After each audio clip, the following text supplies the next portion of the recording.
नमस्कार, मैं हूं अंकुर और आप देख रहे हैं सत्यहिंदी.com।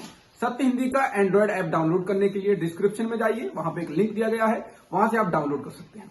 अब एक नजर डाल लेते हैं अब तक की खबरों पर। समाजवादी पार्टी कल से मुफ्त बिजली अभियान के लिए जनता से फॉर्म भरवाएगी। यूपी विधानसभा चुनाव के मद्देनजर इसे सपा प्रमुख अखिलेश यादव का बड़ा दांव माना जा रहा है। कल उन्होंने सभी फसलों पर एमएसपी तय करने के साथ किसानों को लेकर कई घोषणाएं की थी। अखिलेश यादव ने आज एक प्रेस कॉन्फ्रेंस में मुफ्त बिजली अभियान का फॉर्म भरवाए जाने की घोषणा की। उन्होंने बताया कि सपा कार्यकर्ता घर घर जाएंगे और लोगों से एक फॉर्म भरवाएंगे जिसमें बिजली खपत की यूनिट और उपभोक्ता कितनी छूट चाहते हैं आदि ब्यौरा उस फॉर्म में लिया जाएगा। अगर सरकार बनती है तो सपा सबसे पहले काम 300 यूनिट बिजली की खपत का पैसा माफ करने का आदेश जारी करेगी। अखिलेश ने यह भी कहा कि किसानों को सिंचाई के लिए मुफ्त बिजली मिलेगी। बीजेपी की सांसद रीता बहुगुणा जोशी ने कहा कि वो बीजेपी छोड़कर नहीं जा रही हैं। रीता बहुगुणा जोशी ने मंगलवार को न्यूज़ 24 से बातचीत में कहा कि उनके बेटे मयंक जोशी का हक बनता है और वो 12 साल से मेहनत कर रहा है। उन्होंने कहा कि अगर पार्टी एक परिवार में 2 लोगों को टिकट नहीं देना चाहती तो वो अपनी लोकसभा सीट से इस्तीफा दे सकती हैं। जोशी प्रयागराज से सांसद हैं। बीजेपी सांसद ने मंगलवार को उत्तर प्रदेश में बीजेपी के चुनाव प्रभारी धर्मेंद्र प्रधान से मुलाकात की और उसके बाद तमाम चैनलों के पत्रकारों से बातचीत की। आज तक से बातचीत में रीता बहुगुणा जोशी ने कहा ये फैसला पार्टी को करना है कि टिकट देना है या नहीं। जोशी ने इस मामले में पार्टी के राष्ट्रीय अध्यक्ष जेपी नड्डा को भी पत्र लिखा है। उनके बेटे मयंक जोशी विधानसभा चुनाव में लखनऊ कैंट सीट से टिकट मांग रहे हैं। आजाद समाज पार्टी के राष्ट्रीय अध्यक्ष चंद्रशेखर आजाद ने ऐलान किया है कि उनकी पार्टी अपने दम पर उत्तर प्रदेश में विधानसभा का चुनाव लड़ेगी। चंद्रशेखर ने यह बात मंगलवार को एक प्रेस कॉन्फ्रेंस में कही। इस मौके पर चंद्रशेखर ने कुछ सीटों पर प्रत्याशियों के नामों की सूची भी जारी की और कहा कि आगे आने वाले चरणों में और उम्मीदवारों को विधानसभा चुनाव में उतारा जाएगा। उन्होंने कहा कि आजाद समाज पार्टी के कार्यकर्ता अपने दम पर विकल्प बनेंगे। बता दें कि चंद्रशेखर की समाजवादी पार्टी के साथ गठबंधन को लेकर बातचीत टूट गई थी। चंद्रशेखर ने सपा प्रमुख अखिलेश यादव का नाम लिए बिना कहा कि अब अगर वे 100 सीटें भी देंगे तो भी उनके पास नहीं जाएंगे। उत्तर प्रदेश के लखीमपुर में किसानों को गाड़ी से कुचलने के मामले में आरोपी मंत्री के बेटे आशीष मिश्रा की जमानत पर इलाहाबाद हाईकोर्ट की लखनऊ बेंच में आज सुनवाई हो गई। कोर्ट ने मंत्री टेनी के पुत्र आशीष मिश्रा की जमानत पर फैसला सुरक्षित रख लिया है। फैसला अगले 2-3 दिन में आएगा। सुनवाई में आरोपी आशीष मिश्रा की ओर से पेश हुए वरिष्ठ वकील जीडी चतुर्वेदी ने तर्क दिया कि किसानों को कुचलने वाली कार को आशीष मिश्रा नहीं चला रहे थे और पोस्टमार्टम रिपोर्ट में पीड़ितों को बंदूक से कोई चोट नहीं दिखाई गई है। उन्होंने ये भी कहा कि अगर अभियोजन पक्ष के मामले को सही मान भी लें तो उन्होंने भी आरोप लगाया है कि मिश्रा थार कार में चालक की सीट के पास बैठे थे और वो कथित रूप से कथित दुर्घटना के बाद भाग गया। इसके आगे उन्होंने तर्क दिया कि रिकॉर्ड पर कोई सबूत नहीं है जो ये साबित कर सके कि कार के चालक ने मिश्रा के आदेश पर किसानों को कुचल दिया। वहीं दूसरी ओर शिकायतकर्ता के वकील जगजीत सिंह ने तर्क दिया कि कार का ड्राइवर आशीष मिश्रा के आदेश के बिना किसानों को नहीं कुचल सकता था क्योंकि वो एक केंद्रीय मंत्री का बेटा होने के कारण काफी प्रभावशाली व्यक्ति है। हालांकि शिकायतकर्ता के वकील इस संबंध में कोई सबूत नहीं दे सके। बता दें, मामले की जांच कर रही एसआईटी कह चुकी है कि यह घटना साजिश के तहत नियोजित तरीके से की गई थी।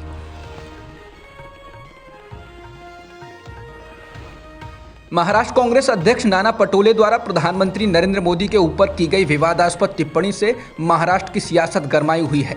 बीजेपी ने नाना पटोले की गिरफ्तारी की मांग करते हुए पूरे महाराष्ट्र में प्रदर्शन करने शुरू कर दिए हैं। वहीं नाना पटोले ने सफाई देते हुए कहा है कि उन्होंने क्षेत्र के एक मोदी नाम के गुंडे के बारे में ये सब कहा था। बता दें, महाराष्ट्र में भंडारा लोकल चुनाव के प्रचार के दौरान नाना पटोले ने लोगों के बीच पीएम मोदी के बारे में कहा था कि वो मोदी को मार सकते हैं और गाली दे सकते हैं। पटोले के बयान के बाद से अब कांग्रेस ने ही कन्नी काट ली है। हालांकि उन्होंने सफाई में कहा है कि उन्होंने क्षेत्र के एक मोदी नाम के गुंडे के बारे में ये सब कहा था। वहीं बीजेपी ने उनकी गिरफ्तारी की मांग की है। केंद्रीय मंत्री नितिन गडकरी ने भी पटोले के बयान की निंदा की है और उनकी गिरफ्तारी की मांग की है। कश्मीर प्रेस क्लब ने कहा है कि उसकी बिल्डिंग पर सरकारी कब्जा राज्य में पत्रकारों की आवाज दबाने की कोशिश है। जम्मू कश्मीर प्रशासन ने कश्मीर प्रेस क्लब के पुनः पंजीकरण पर रोक लगा दी है। उसने संभावित कानून और व्यवस्था की स्थिति का हवाला देते हुए क्लब की बिल्डिंग पर कब्जा कर लिया है। सरकार के इस कदम पर प्रतिक्रिया व्यक्त करते हुए कश्मीर प्रेस क्लब की चुनी हुई बॉडी ने कहा कि सरकार का उद्देश्य क्लब को बंद करना और कश्मीर में पत्रकारों की आवाज़ को दबाना है। क्लब, जिसमें 300 से अधिक सदस्य हैं, शनिवार से बंद है। बता दें, शनिवार को सरकार समर्थक पत्रकारों के एक समूह ने वहां प्रवेश किया और खुद को चुनी हुई बॉडी घोषित किया।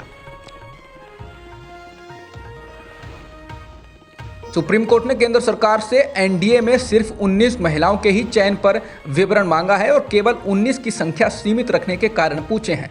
बता दें, केंद्र सरकार ने सुप्रीम कोर्ट को बताया है कि एनडीए की कुल 370 सीटों में से केवल 19 सीटों पर महिला उम्मीदवारों को प्रवेश दिया जाएगा।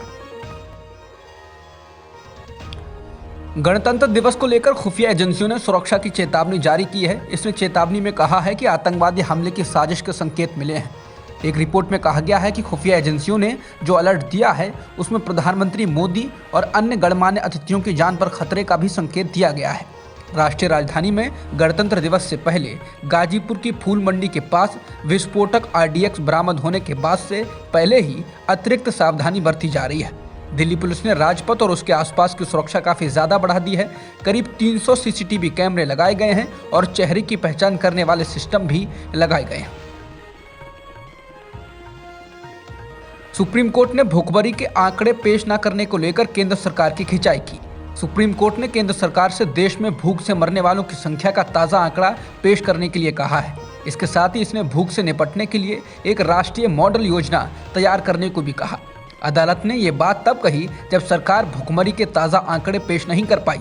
सुनवाई के दौरान भारत के मुख्य न्यायाधीश NV रमन्ना की अध्यक्षता वाली पीठ ने भूखमरी से होने वाली मौतों पर 2015-2016 की रिपोर्ट पर निर्भर रहने के लिए केंद्र की खिंचाई की।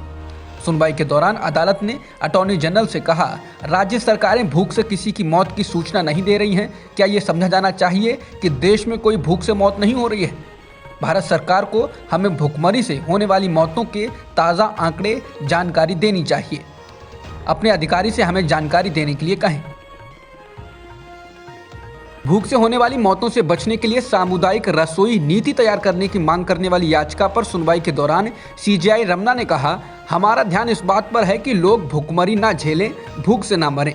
नोडल योजना बनाने के लिए आपको अपने अधिकारियों के साथ चर्चा करनी होगी। हमने इस अदालत की मंशा के बारे में बताया है और इसका समाधान तलाशने की जरूरत है। सुनवाई के दौरान मुख्य न्यायाधीश NV रमन्ना ने कहा, हम कुपोषण के मुद्दे पर विस्तार से चर्चा नहीं कर रहे हैं। भूख को मिटाना है, हर कोई मान रहा है कि एक मुद्दा है। मानवीय दृष्टिकोण अपनाएं, अपने अधिकारियों से अपने दिमाग का इस्तेमाल करने के लिए कहें। दिल्ली महिला आयोग ने दिल्ली पुलिस को नोटिस जारी कर audio chat app club house में मुस्लिम महिलाओं के खिलाफ अश्लील टिप्पणी करने वाले लोगों के खिलाफ कार्रवाई की मांग की है।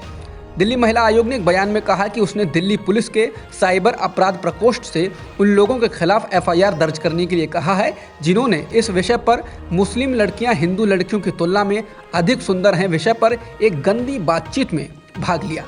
बयान में कहा गया है कि पैनल ने उस चैट का स्वतः संज्ञान लिया जिसमें प्रतिभागियों को मुस्लिम महिलाओं और लड़कियों को निशाना बनाते हुए अश्लील और आपत्तिजनक टिप्पणियां करते हुए स्पष्ट रूप से सुना जा सकता है। आयोग ने दिल्ली पुलिस को आरोपी को तुरंत गिरफ्तार करने और 5 दिनों के भीतर विस्तृत कार्रवाई रिपोर्ट देने को कहा है। मुख्यमंत्री चरणजीत सिंह चन्नी के भतीजे भूपिंदर सिंह हनी के ठिकानों पर ईडी की छापेमारी को लेकर कांग्रेस ने कड़ी प्रतिक्रिया दी है। पंजाब कांग्रेस के प्रभारी हरीश चौधरी ने मंगलवार को पत्रकारों से बातचीत में कहा कि बीजेपी भूल रही है कि ये कैप्टन अमरिंदर सिंह नहीं है, ये चरणजीत सिंह चन्नी है। उन्होंने कहा कि मुख्यमंत्री चन्नी को डराने और मिटाने का जो प्रयास किया जा रहा है वो बहुत बड़ी भूल है। भूपिंदर सिंह हनी के घर और 10 अन्य जगहों पर छापेमारी की गई है। ईडी ने इस मामले में मनी लॉन्ड्रिंग के तहत केस दर्ज किया है। वहीं मुख्यमंत्री चन्नी ने इस मामले में पत्रकारों से बातचीत में कहा कि पंजाब की कांग्रेस और उन्हें दबाने की कोशिश की जा रही है और ये सफल नहीं होगी। दिल्ली के मुख्यमंत्री अरविंद केजरीवाल ने सीएम चन्नी के भतीजे के यहां छापेमारी पर कहा कि दुख की बात है कि मुख्यमंत्री के रिश्तेदार पर रेत के अवैध खनन के मामले में छापेमारी हो रही है। उन्होंने कहा कि पंजाब के सह प्रभारी राघव चड्ढा ने मुख्यमंत्री के विधानसभा क्षेत्र में दिखाया था कि वहां किस तरह से रेत चोरी हो रही थी। इसके जवाब में कांग्रेस के राष्ट्रीय मीडिया प्रभारी रणदीप सुरजेवाला ने दिल्ली के मुख्यमंत्री केजरीवाल पर हमला बोला और कहा कि केजरीवाल को ये हजम नहीं हो रहा है कि किस तरह एक दलित नौजवान पंजाब के मुख्यमंत्री की कुर्सी पर बैठ गया है। सांसद भगवंत मान पंजाब में आम आदमी पार्टी के मुख्यमंत्री के चेहरे होंगे। पार्टी के राष्ट्रीय संयोजक अरविंद केजरीवाल ने मंगलवार को चंडीगढ़ में इस बात का ऐलान किया। केजरीवाल ने कहा कि कई लोगों ने मुख्यमंत्री के लिए मेरा नाम डाल दिया, इसलिए जितने लोगों ने मेरे नाम लिए वो संख्या हटा दी गई है क्योंकि मैं इस रेस में शामिल नहीं था। बाकी बची संख्या में 93% से ज़्यादा लोगों ने सरदार भगवंत मान को पसंद किया है। आज आम आदमी पार्टी की तरफ से पंजाब के मुख्यमंत्री का चेहरा सरदार भगवंत मान को घोषित किया जाता है। अब तक की खबरों में इतना ही। बाकी खबरों के लिए बने रहिए सत्यहिंदी.com के साथ। सत्य हिंदी का ऐप डाउनलोड करें गूगल प्ले स्टोर पर।